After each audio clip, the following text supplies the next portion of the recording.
começar, eu queria saber se emagrece.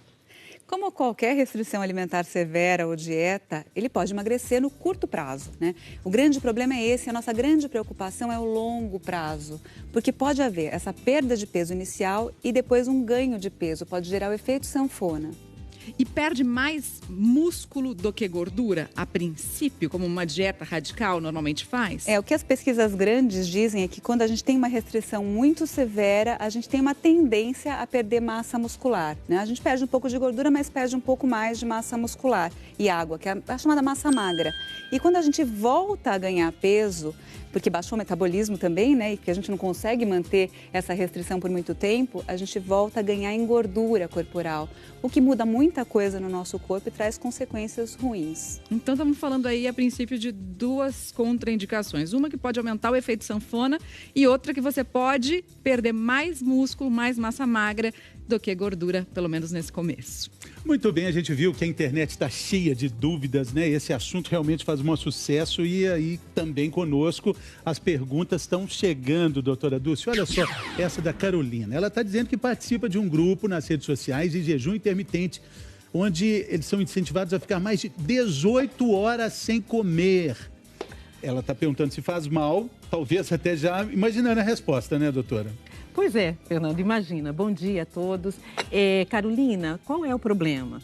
Além daquilo que já foi falado, que você fazer uma grande restrição alimentar, isso aumenta muito o risco da compulsão, tá? Quando você restringe muito, não vou comer, não vou comer, não vou comer, não vou comer, até que chega uma hora, você acaba por um evento, geralmente um evento emocional, algum estresse, algum acontecimento do dia, você acaba descontando e escorregando, saindo dessa dieta. Esse é um problema.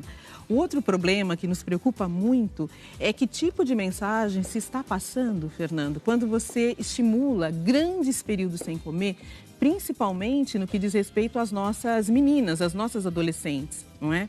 É uma fase que precisa de nutrientes. Precisa de nutrientes, você está em fase de crescimento. E outra, a questão da anorexia nervosa, né? Que mensagem nós estamos passando, que modelo a gente está passando quando a gente diz que é saudável ficar 18 horas sem comer, né? Para alguém que eventualmente já é vulnerável, já tem essa tendência natural. Então, todas essas práticas a gente vai discutir hoje. Elas, se forem feitas, precisam ser feitas com muito cuidado, sob monitoração do seu médico, da nutricionista, né? E olha, existem muitas outras opções muito mais saudáveis, né? E muito mais seguras para você fazer o gerenciamento do seu peso.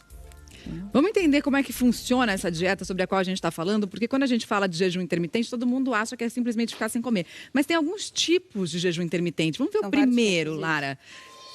Método 14 por 10. Esse seria indicado para as mulheres. 14 por 10. Vamos entender o que é o 14 e o que é o 10 aí na história. Bom, a ideia é ficar para mulheres 14 horas sem comer. Então, ela pode fazer, por exemplo, 3 refeições. Aqui a gente tem um exemplo de 8 horas tomar o café da manhã, a 1 hora da tarde almoçar e às 6 horas da tarde fazer um lanche ou uma refeição equilibrada, né? E aí ela vai ficar sem comer até as 8 horas do dia seguinte. Das 6 da tarde às 8 do dia seguinte são as 14 horas sem comer. Isso, tem muita gente que já faz isso, que janta um pouco mais cedo e aí só vai tomar o café da manhã no dia seguinte, né? Se a refeição estiver bem balanceada, bem equilibrada, bem dividida também, a gente pode não ter nenhuma consequência ruim desse método, né? Ele pode ser mantido por um tempo. É claro que a gente tem que observar individualmente, né? Como é que é a reação de cada organismo. Vamos entender então só, depois das 6 da tarde até as 8 da manhã, então por isso que é o jejum das 18 horas, ó, das 18 às 8, sem comer nada. É o que você falou, já tem muita gente que naturalmente faz isso, né? Porque se habituou a ter as 3 refeições diárias e que é difícil para determinadas pessoas fazer os tais dos lanchinhos no meio das refeições. Isso. Essa história do lanchinho de 3 em 3 horas está caindo por terra? Depende do que a pessoa come, depende do que ela coloca nesses lanches. Então, se ela está habituada a fazer 3 refeições e acrescentar lanchinhos intermediários, pode ser que com isso ela aumente o valor energético do que ela vai comer e não tenha muito sucesso na manutenção ou na perda de peso. Agora, se ela é uma pessoa que está acostumada a comer várias vezes ao dia, que tem a tendência de exagerar numa próxima refeição, se ela fica sem comer, é melhor que ela coma nos intervalos. Agora, nesse caso, o que é importante a gente fazer? Garantir a hidratação. Ela tem que se hidratar nesse período em que ela não come mais. Então, depois das 18 horas, tomar bastante líquido é importante também. Mais perguntinhas da internet, vamos ver a Caroline. É verdade que jejum intermitente pode causar desregulação ou a falta da menstruação, doutora Dulce? É verdade, é verdade. A falta de alimento ou excesso, qualquer desbalanço para mais ou para menos pode impactar no ciclo menstrual. Não só na quantidade, do volume de sangue, mas principalmente na ausência da menstruação, tá? Então, fazer disto uma prática diária é desaconselhável, principalmente nesta fase, né, no início da adolescência e ao longo da vida, mulheres grávidas, por exemplo, porque isso tem impactos hormonais, né, mexe com os hormônios femininos e impacta, sim, na menstruação. Você pode ter falhas da menstruação, né, e o risco que isso pode trazer. Exatamente, né? Exatamente. A gente vai falar hoje bastante sobre isso e vamos ver agora um outro método. Esse é mais radical, né, Lara? Olha só, coma, para e come de novo, olha só. Domingo, eu gostei, domingo, fim de semana está incluído, ok. Mas aí chega segunda-feira, é um jejum de 24 horas. É inteirinha segunda-feira, depois vem a terça, pode comer, quarta também, quinta, 0, e vem a sexta e o sábado para descontar tudo. O que a gente pode dizer desse método aí, Lara? É bem restritivo em alguns dias aqui, é bem difícil de fazer esse tipo de jejum, porque a pessoa fica realmente o dia inteiro sem comer. Então, para questão de trabalho, de desempenho na atividade física, ou mesmo em questão de concentração, ele pode se tornar um pouquinho mais complicado. E é difícil de seguir, porque ficar um dia inteiro sem comer é complicado para muitas pessoas, para a grande maioria das pessoas. Tem que considerar que a segunda-feira a pessoa vai trabalhar, vai pegar ônibus, vai conversar, vai ter toda uma atividade, né, de responsabilidade no trabalho e não vai comer nada. Vai ter atividade física diária, vai ter que raciocinar, se concentrar e a falta de alimento pode ser perigosa nesse caso.